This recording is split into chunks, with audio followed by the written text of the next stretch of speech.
Hello everyone, I am Richa God from Quick Maths. Today we will start our new exercise 13.2, chapter Direct and Inverse Proportion. So let's start it. First question is, which of the following are in inverse proportion? तो इसमें से हमने identify करना है कि कौन से inverse proportion में है और जो नहीं है ऑब्वियसली वो किस में है, डायरेक्ट प्रोपोर्शन में। तो आइडेंटिफाई करने के लिए फर्स्ट पॉइंट देखते हैं अपना। First point is the number of workers on a job and time to complete the job. Obviously अगर workers किसी फैक्ट्री में अगर नंबर ऑफ वर्कर्स ज्यादा होंगे तो किसी भी पर्टिकुलर प्रोजेक्ट को या जॉब को करने में टाइम कम लगेगा। तो हम यहाँ लिखेंगे number of more the number of workers, ऐसे लिख सकते हैं, है ना, तो वो ठीक रहेगा। यहाँ लिखेंगे more the number of workers less the time is required. जितना ज्यादा वर्कर्स होंगे उतना ही कम टाइम लगेगा। आप पूरा कंप्लीट भी लिख सकते हो, कंप्लीट द जॉब पूरा भी लिख सकते हो।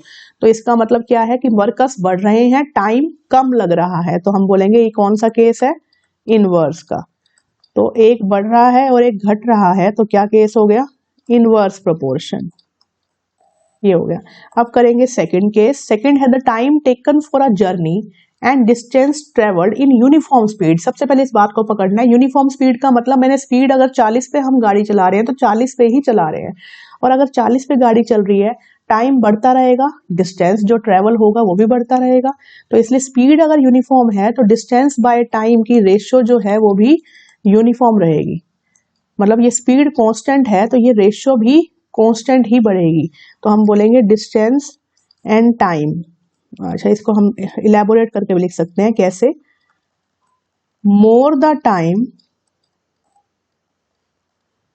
More the distance travelled. जितना बढ़ेगा टाइम उतना ही डिस्टेंस जो हम कवर करेंगे, डिस्टेंस कवर्ड, वो ज्यादा होगा। तो इसलिए क्या हुआ, ये डायरेक्ट प्रोपोर्शन है, ये तो इनवर्स प्रोपोर्शन नहीं है, ये इनवर्स प्रोपोर्शन ये नहीं है। Now third point, area of cultivated land and the crop harvested. कह रहा है कि जो एरिया है, ये एरिया है, अगर ये एरिया बढ़ेगा तो इसमें जो क्रॉप्स होंगी जो हमें हार्वेस्ट करनी है, ठीक है, वो भी ज्यादा होंगी। अगर कम लैंड होगा तो क्रॉप भी कम लगाई जाएंगी और कम ही हार्वेस्ट होंगी।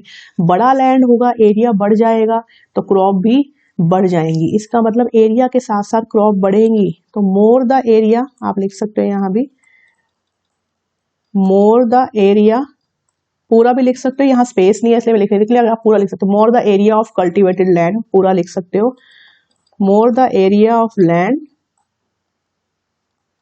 मोर द क्रॉप टू हार्वेस्ट। तो हमें ज्यादा क्रॉप हार्वेस्ट करनी होगी, more the crop to harvest. दोनों ही सेम प्रोपोर्शन में बढ़ रहे हैं तो इसका मतलब डायरेक्ट प्रोपोर्शन है, इनवर्स प्रोपोर्शन ये नहीं है। तो ये भी इनवर्स प्रोपोर्शन नहीं है, ये भी नहीं है।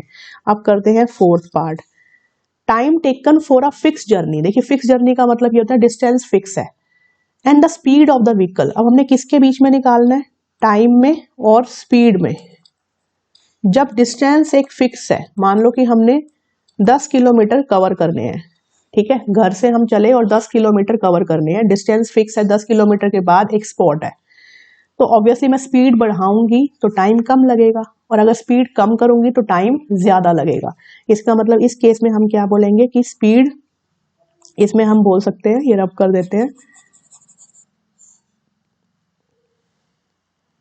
मोर द स्पीड, अगर स्पीड को हम इंक्रीज करते हैं, less the time taken to travel same distance या टू कवर, यस बिल्कुल, फॉर अ फिक्स जर्नी है ना, फॉर अ फिक्स जर्नी। जो आपके क्वेश्चन में लिखा है आप ऐसे कैसे लिख सकते हैं, for a fix journey.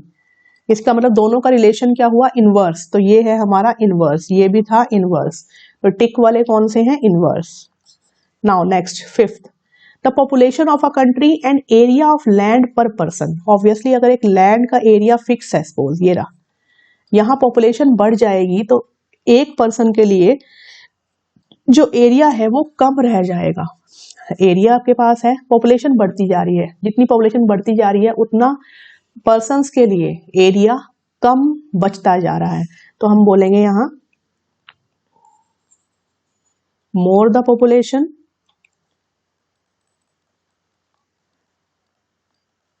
more the population, less the area left per person, तो एक बढ़ रहा है तो एक घट रहा है, इसका मतलब ये भी क्या है, इनवर्स प्रोपोर्शन। तो आपका फर्स्ट, फोर्थ एंड फिफ्थ, तो कौन कौन सा आया, फर्स्ट, फोर्थ एंड फिफ्थ, ये सब क्या है आपके इनवर्स प्रोपोर्शन के रिलेशंस, रेशियो जो है ये इनवर्स प्रोपोर्शन में है। तो this is about the question number 1। Thank you.